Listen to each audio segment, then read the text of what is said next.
Viral video, seorang petugas menendang barang jualan pedagang di Pelabuhan Nusantara Kendari, Provinsi Sulawesi Tenggara, Sultra. Dalam video, terlihat banyak penjual minuman dan makanan ringan berjejer dekat jalan keluar masuk kapal. Peristiwa tersebut terjadi pada Selasa 17 September 2024 kemarin sore. Videonya diunggah oleh akun Facebook Randy Lisangan. Atas kejadian tersebut, Kapten Agung Kurniawan mengatakan, pihaknya telah mencopot sementara jabatan pelaku sebagai petugas dinas kepolisian atau provos. Tadi pagi kami telah melakukan tindakan memanggil dan memeriksa pelaku sehingga mengaku salah, tetapi hukuman tetap kami berikan, jelasnya.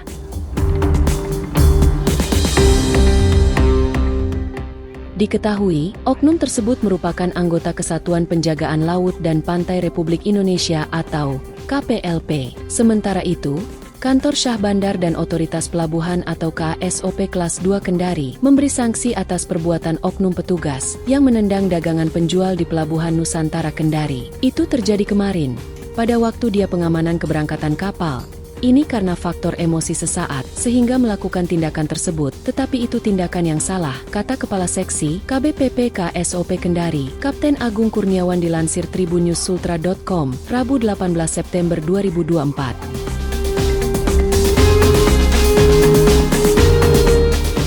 Atas kejadian tersebut, Agung Kurniawan mengatakan, pihaknya telah mencopot sementara jabatan pelaku sebagai petugas dinas kepolisian atau provos.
Download Tribun X sekarang, menghadirkan lokal menjadi Indonesia.